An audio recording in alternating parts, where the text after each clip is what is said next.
ಎಲ್ಲರಿಗೂ ನಮಸ್ಕಾರ. ಶ್ರೇಷ್ಠ ಅಂತ ಅಂದ್ಕೂಡ್ಲೆ ಕನ್ನಡ ಕಿರುತೆರೆ ಪ್ರೇಕ್ಷಕರು ಬೈಯೋದಕ್ಕೆ ಶುರು ಮಾಡ್ತಾರೆ. ಏನಪ್ಪ ಇವಳು ಮನೆ ಹಾಳು ಮಾಡಿದ್ಲು, ಸಂಸಾರ ಹಾಳು ಮಾಡಿದ್ಲು ಅಂತ ಬೈತಾರೆ. ಬಟ್ ವಾಸ್ತವದಲ್ಲಿ ಶ್ರೇಷ್ಠ ಪಾತ್ರಧಾರಿ ಹಾಗಿಲ್ಲ. ಹೌದು, ನಾನಿವತ್ತು ಶ್ರೇಷ್ಠ ಪಾತ್ರಧಾರಿ ಕಾವ್ಯ ಗೌಡ ಅವ್ರ ಜೊತೆಗಿದ್ದೀನಿ. ನಮ್ಮ ಜೊತೆ ಅವರು ಧಾರಾವಾಹಿ ಬಗ್ಗೆ ಮಾತನಾಡಲಿಕ್ಕಿದ್ದಾರೆ. ಬನ್ನಿ ಮಾತಾಡ್ಸೋಣ. ಹೇಗಿದ್ದೀರಾ? ಚೆನ್ನಾಗಿದ್ದೀನಿ. ನೀವು? ನಾನು ಚೆನ್ನಾಗಿದ್ದೀನಿ.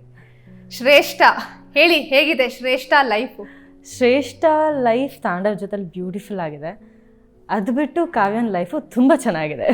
ಓಕೆ, ನಿಮ್ಮ ಪರಿಚಯವನ್ನ ಮಾಡ್ಕೊಡಿ. ಎಲ್ಲಿಯವರು, ಏನು ಕತೆ ಅಂತ. ನಾನು ಮೂಲತಃ ಬೆಂಗಳೂರಿನವಳು. Okay, I am born and brought up in Bangalore. ಓದಿದ್ದು ಎಲ್ಲ ಬೆಂಗಳೂರು. ಸೊ ಬೆಂಗಳೂರವಳೆ. ಓಕೆ, ಆ್ಯಕ್ಟಿಂಗ್ ಬರೋಕ್ಕಿಂತ ಮುಂಚೆ ಏನು ಮಾಡ್ತಾ ಇದ್ರಿ? ನಾನು ಓದ್ತಾ ಇದ್ದೆ. ನಾನು ತುಂಬ ಚಿಕ್ಕ ವಯಸ್ಸಲ್ಲಿ ಆ್ಯಕ್ಟಿಂಗ್ ಬಂದೆ. ಅಂದರೆ ನಾನು ಸೆಕೆಂಡ್ ಇಯರ್ BCom ಓದಬೇಕಾದ್ರೇ ಆ್ಯಕ್ಟಿಂಗ್ ಶುರು ಮಾಡಿದೆ. ಸೊ ಅಲ್ಲಿಂದ ಇಲ್ಲಿವರೆಗೂ ಆ್ಯಕ್ಟಿಂಗಲ್ಲೇ ಇದ್ದೀನಿ. ಅದಕ್ಕಿಂತ ಮುಂಚೆ ಅಂತ ಏನು ಕೆಲಸ ಮಾಡಿಲ್ಲ.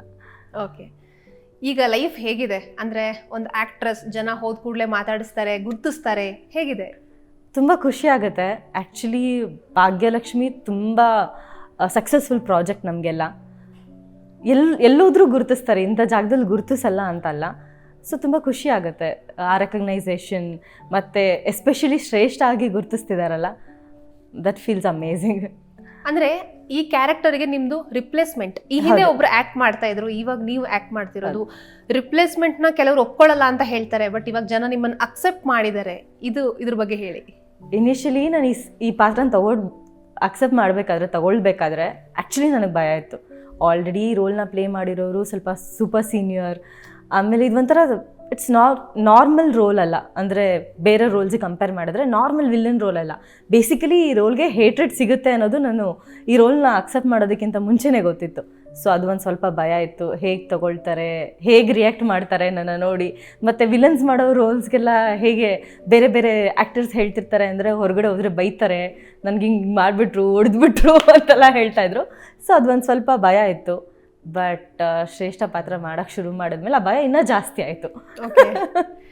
ಅಂದರೆ ಏನಾಗುತ್ತೆ, ಈಗ ಸೋಷಿಯಲ್ ಮೀಡಿಯಾದಲ್ಲಿ ನಿಮ್ಮ ಫೋಟೋಗಳಿಗಿರ್ಬೋದು, ಅಥವಾ ನೀವೆಲ್ಲ ಹೊರಗಡೆ ಹೋದಾಗ ಒಂದಷ್ಟು ಜನ ಕಮೆಂಟ್ ಪಾಸ್ ಮಾಡ್ತಾರೆ, ಇದು ಶ್ರೇಷ್ಠಾಗಿ ಮಾಡಿರೋದಾ ಅಥವಾ ಕಾವ್ಯಾಗಿ ಮಾಡಿರೋದಾ ಅಂತ ಒಂದು ಸ್ವಲ್ಪ ಕನ್ಫ್ಯೂಷನ್ ಏನಾದ್ರು ಆಗ್ಬಿಡುತ್ತಾ? ಏನು? ಇಲ್ಲ, ಶ್ರೇಷ್ಠಗೆ ಮಾಡಿರೋದು ಅಂದರೆ ಗೊತ್ತಾಗುತ್ತೆ. ನೀವು ಹಾಗೆ ಮಾಡಬಾರ್ದಿತ್ತು, ನೀವೇನಕ್ಕೆ ಸೀರಿಯಲಲ್ಲಿ ಆ ಥರ ಮಾಡ್ತೀರಾ, ನೀವೇನಕ್ಕೆ ಸೀರಿಯಲಲ್ಲಿ ಈ ಥರ ಬಟ್ಟೆ ಹಾಕ್ಕೊಳ್ತೀರಾ, ಈ ಥರ ಎಲ್ಲ ಶ್ರೇಷ್ಠ ಹಾಗೆ ಅಡ್ರೆಸ್ ಮಾಡ್ತಾರೆ. ಸೊ ಅವಾಗ ಗೊತ್ತಾಗುತ್ತೆ ಶ್ರೇಷ್ಠ ಹಾಗೆ. ಪಾಪ ಆಡಿಯನ್ಸು ನೋಡಿದಾಗ ಹೇಳ್ತಾರೆ, ನೀವು ಸ್ಕ್ರೀನ್ ಮೇಲೆ ಹಾಕಿ ಕಾಣಿಸ್ತೀರಾ ಅಷ್ಟೇ, ಆಫ್ ಸ್ಕ್ರೀನ್ ನೀವು ತುಂಬ ಪಾಪ ಇನ್ನೋಸೆಂಟ್ ಟೈಪ್ ಥರ ಇದ್ದೀರಾ ಅಂತ. ಸೊ ಆ ಥರ ಶ್ರೇಷ್ಠ ಕ್ಯಾರೆಕ್ಟರ್ ಈಗ ಬಟ್ಟೆ ಬಗ್ಗೆ ಹೇಳಬೇಕು ಅಂತಂದರೆ, ಅಂದರೆ ಲಿಮಿಟ್ ಮೀರಿಲ್ಲ ಅಂತ ಅನಿಸುತ್ತೆ. ಹೌದು, ಅದು ಅಂದರೆ ಫ್ಯಾಮಿಲಿ ಆಡಿಯನ್ಸ್ ನೋಡೋದ್ರಿಂದ ತುಂಬ ಬೇಸಿಕಲಿ ನನ್ನ ಶ್ರೇಷ್ಠ ಪಾತ್ರ ಭಾಗ್ಯಗಿಂತ ಆಪೋಸಿಟ್ ಆಗಿರಬೇಕು. ಅಂದರೆ ಅವನು ಅವ್ರ ಹೆಂಡ್ತಿನ ಬಿಟ್ಟು ನನ್ನ ಹತ್ರ ಬರೋದಕ್ಕೆ ನನ್ನ ಹತ್ರ ಏನಾದರೂ ಒಂದು ಸ್ಪೆಷಲ್ ಕ್ವಾಲಿಟಿ ಇರಬೇಕು. ಅಂದರೆ ಅವಳು ತುಂಬ ಟ್ರೆಡಿಷ್ನಲ್ ಆಗಿರ್ತಾಳೆ, ನಾನು ಅದಕ್ಕೆ ಆಪೋಸಿಟ್ ಆಗಿರಬೇಕು. ಅಂದರೆ ನಾನು ಸ್ವಲ್ಪ ಗ್ಲ್ಯಾಮರಸ್ ಆಗಿರಬೇಕು. ಸೊ ಆ ಗ್ಲ್ಯಾಮರಸ್ಸಿಗೆ ಏನು ಬೇಕೋ, ಆ ಪಾತ್ರಕ್ಕೆ ಏನು ಬೇಕೋ ಆ ಥರ ಬಟ್ಟೆ ಹಾಕ್ಕೊಂಡಿದ್ದೀನಿ. ಐ ಥಿಂಕ್ ನಾನು ಅದಕ್ಕೆ ಜಸ್ಟಿಫಿಕೇಶನ್ ಕೊಟ್ಟಿದ್ದೀನಿ ಅಂತ ಅಂದ್ಕೊಳ್ತೀನಿ. ಆ್ಯಕ್ಚುಲಿ ಎಷ್ಟು ಚಾಲೆಂಜಿಂಗ್ ಅದು ಅಂತ? ಆಕ್ಚುಲಿ ತುಂಬಾ ಚಾಲೆಂಜಿಂಗ್ ಆಗಿರುತ್ತೆ. ಅಂದ್ರೆ ನೀವು ಬಟ್ಟೆ ಬಗ್ಗೆ ಕೇಳ್ತಾ ಇದ್ದೀರಾ ಅಥವಾ ಪಾತ್ರದ ಬಗ್ಗೆ? ಬಟ್ಟೆ ಬಗ್ಗೆ ಕೇಳ್ತೀನಿ. ಅಂದ್ರೆ ಎಲ್ಲ ಲೈನ್ ಇರುತ್ತಲ್ವಾ. ಅಂದ್ರೆ ತುಂಬಾ ಓವರ್ ಆಗಿ ಗ್ಲಾಮರಸ್ ಆಗು ಬಟ್ಟೆ ಹಾಕೊಳ್ಳೋದಕ್ಕಾಗಲ್ಲ. ಯಾಕಂದ್ರೆ ಸೀರಿಯಲ್ ನೋಡೋರು ಕಂಪ್ಲೀಟ್ಲಿ ಫ್ಯಾಮಿಲಿ ಆಡಿಯನ್ಸ್. ಅಂದ್ರೆ ಇವಾಗ ನಮ್ಮ ತಾಯಿ ಒಬ್ರನ್ನ ಸೀರಿಯಲ್ ಅಲ್ಲಿ ನೋಡ್ಬೇಕಾದ್ರೆ ಅವ್ರಿಗೆ ಏನು ಇವಳು ಹಿಂಗೆ ಬಟ್ಟೆ ಹಾಕ್ಕೊಂಡಿದ್ದಾಳೆ ಯಪ್ಪ ಅಂತ ಅನ್ನಿಸ್ಬಾರ್ದು. ಅದನ್ನ ತಲೆಯಲ್ಲಿ ಇಟ್ಕೊಂಡು ಎಷ್ಟು ಗ್ಲಾಮರಸ್ ಆಗಿ ಬಟ್ಟೆ ಹಾಕ್ಕೊಳ್ಳೋದಕ್ಕಾಗುತ್ತೋ ಅಷ್ಟು ಟ್ರೈ ಮಾಡಿದ್ದೀನಿ.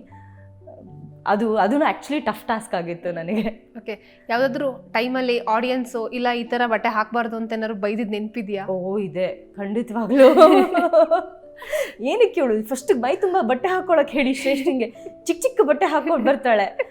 ನನ್ನ ಪಾತ್ರ ಇರೋದು ಆ ಥರ, ನಾನು ಹಾಕ್ಕೊಳ್ಳೇಬೇಕು. ನನ್ನ ಭಾಗ್ಯನ ಥರ ಸೀರೆ ಹಾಕೊಂಡ್ಬಂದ್ರೆ ಯಾರು ನನ್ನ ನೋಡಲ್ಲ. ಅಂದರೆ ನಾನು ಭಾಗ್ಯ ಆಗೋಗ್ತೀನಿ. ಸೊ ನಾನು ಆ ಥರ ಬಟ್ಟೆ ಹಾಕ್ಕೊಳ್ಳೇಬೇಕು. ಬಟ್ ಹೇಳಿದ್ದು ಉಂಟು. ಓಕೆ, ಈಗ ಏನಾಗುತ್ತೆ ಧಾರಾವಾಹಿಯಲ್ಲಿ, ಈಗ ಆಲ್ರೆಡಿ ಮದುವೆ ಆಗಿರೋ ತಾಂಡವ್ನ ಶ್ರೇಷ್ಠ ಮದುವೆ ಆಗುವಂಥದ್ದು ಒಂದು 3-4 ಸಲ ಶ್ರೇಷ್ಠಂದು ತಾಂಡವ್ದು ಮದುವೆ ಆಗತ್ತೆ ಅಂತ ವೀಕ್ಷಕರು ಕಾದ್ರು. ಆಮೇಲೆ ಕೊನೆಗೆ ಮದುವೆ ಆಯ್ತು. ಆ ಟೈಮಲ್ಲಿ ಏನು ಹೇಳಿದ್ರು ವೀಕ್ಷಕರು? ಪ್ಲೀಸ್ ಈ ಸತಿನಾದರೂ ಅವರಿಬ್ರು ನಮ್ಮ ಮದುವೆ ಮಾಡಿಸ್ಬಿಡಿ, ಇವರಿಬ್ರಿಗೂ ಬೇಜಾರಾಗಲ್ವಾ ಈ ಥರ ಫ್ಯಾನ್ಸಿ ಡ್ರೆಸ್ ಕಾಂಪಿಟೇಷನ್ ಥರ ಇಷ್ಟು ಸತಿ ಬಟ್ಟೆ ಹಾಕ್ಕೊಳ್ತಾರೆ. ನಾನು ಸುದರ್ಶನ್ ಹತ್ರ ಆ್ಯಕ್ಚುಲಿ ತಾಂಡವ್ ಹತ್ರ ಹೋಗ್ಬಿಟ್ಟು ಇದೇ ಲಾಸ್ಟ್ ಟೈಮ್ ಅನ್ಸುತ್ತೆ, ಪ್ಲೀಸ್ ನಾವಿಬ್ರು ಮದುವೆ ಆಗ್ಬೇಕು, ನನ್ನ ಕೈಲಿ ಆಗಲ್ಲ ಈ ಥರ ಬಟ್ಟೆ ಹಾಕೊಳ್ಳೋದಕ್ಕೆ ಅಂತ. ಓಕೆ.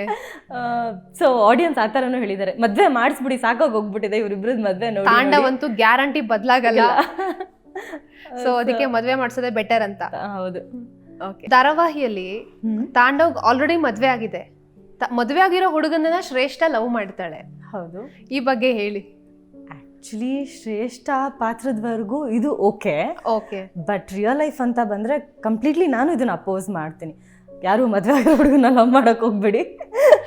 ಬಟ್ ಅವಳಿಗೆ ಶ್ರೇಷ್ಠಂಗೆ ಗೊತ್ತಿರುತ್ತೆ ಅವಳು ಮದುವೆ, ಐ ಮೀನ್ ಅವಳು ಲವ್ ಮಾಡೋದಕ್ಕಿಂತ ಮುಂಚೆನೇ ಗೊತ್ತಿರುತ್ತೆ ತಾಂಡವ್ಗೆ ಆಲ್ರೆಡಿ ಮದುವೆ ಆಗಿದೆ, ಅವ್ನಿಗೆ ಹೆಂಡತಿ ಇದ್ದಾಳೆ, ಮಕ್ಕಳಿದ್ದಾಳೆ, ಎಲ್ಲ ಗೊತ್ತಿರುತ್ತೆ. ಬಟ್ ಲವ್ ಇಸ್ ಬ್ಲೈಂಡ್ ಅಂತಾರಲ್ಲ, ನಾನು ಅವ್ನ ಪ್ರೀತಿಲಿ ಮುಳುಗೋಗ್ಬಿಟ್ಟಿದ್ದೆ. ಎಟ್ ದ ಸೇಮ್ ಟೈಮ್ ಇವರಿಗೆಲ್ಲ ಪಾಠ ಕಲಿಸ್ಬೇಕು, ಅದಕ್ಕೆ ನಾನು ಮದುವೆ ಆಗ್ಬೇಕು ಅಂತ ಕೂಡ ಶ್ರೇಷ್ಠ ಹೇಳ್ತಾಳೆ. ಹೌದು. ಅಂದ್ರೆ ಒಂದು ಹಠಕ್ಕೋಸ್ಕರ ಮದುವೆ ಆಗೋದು. ಹೌದು. ಅಲ್ಲಿ ಪ್ರೀತಿಗಿಂತ ಜಾಸ್ತಿ ಹಠನೇ ಜಾಸ್ತಿ. ಹೌದು. ಅಂದರೆ ಅವರು ನನ್ನ ಅಷ್ಟು ಇನ್ಸಲ್ಟ್ ಮಾಡಿರ್ತಾರೆ, ಅಂದರೆ ಕುಸುಮ ಅವರಾಗಿರ್ಬೋದು ಅಥವಾ ಭಾಗ್ಯ ಅವರಾಗಿರ್ಬೋದು. ಅಂದರೆ ಇವಳು ಮದುವೆ ಆಗಿಲ್ಲ, ಇವಳಿಗೇನು ಬರುತ್ತೆ, ಇವಳು ಹಾಕೊಳ್ಳೋ ಬಟ್ಟೆನೋಳು ಹೀಗಿದೆ, ಈ ಥರದವಳು ಏನು ಮಾಡ್ತಾಳೆ ಲೈಫಲ್ಲಿ ಅನ್ನೋದಿರುತ್ತೆ.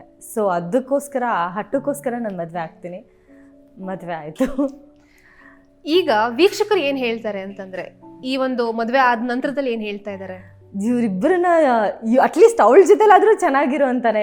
ಅಂದರೆ ತಾಂಡವ್ ಸ್ವಲ್ಪ ಅವನಿಗೆ ಈಗೋ ಪರ್ಸನ್, ಅಂದರೆ ಅವನ ಹೇಳಿದ್ನೇ ನಡಿಬೇಕು, ಅವ್ನು ಮಾಡಿದ್ದೇ ಕರೆಕ್ಟ್ ಅನ್ನೋ ಥರ. ಅವ್ನು ಶ್ರೇಷ್ಠನ ಜೊತೆಲೂ ಸರಿಯಾಗಿರಲ್ಲ, ಅಂದರೆ ಶ್ರೇಷ್ಠಂಗೆ ಅವ್ನು ಕಂಪ್ಲೀಟಾಗಿ ಪ್ರೀತಿ ಕೊಡೋದಕ್ಕಾಗಲ್ಲ.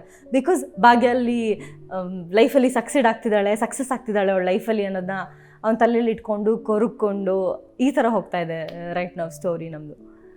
ಇದ್ರ ಜೊತೆಗೆ ತಾಂಡವ್ಗೂ ಕೂಡ ತಾನು ಶ್ರೇಷ್ಠ ಜೊತೆ ಒಳ್ಳೆ ಸಂಸಾರ ಮಾಡಬೇಕು ಅನ್ನೋದಿಲ್ಲ.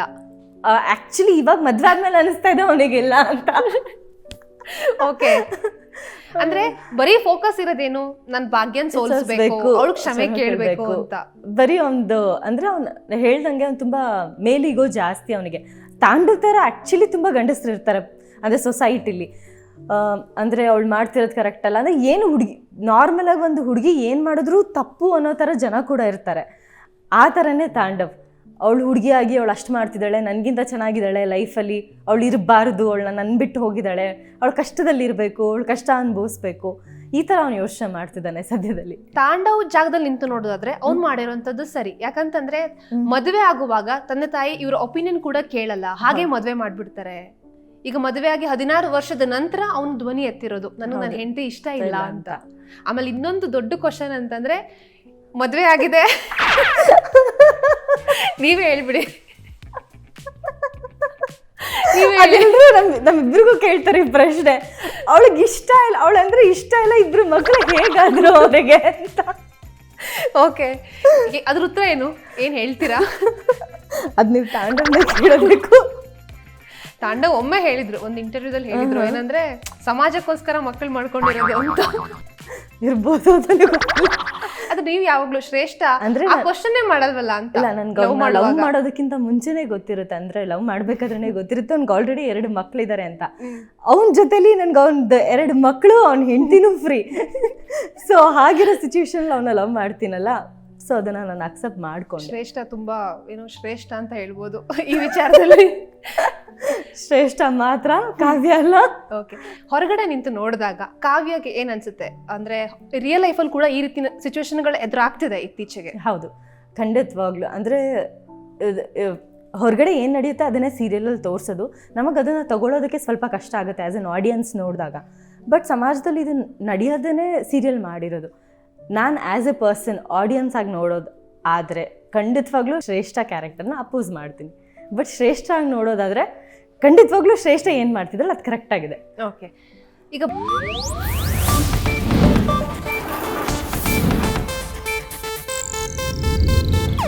ಇದು ಏಷ್ಯಾನೆಟ್ ನ್ಯೂಸ್ ನೆಟ್ವರ್ಕ್ ಪ್ರಸ್ತುತಿ.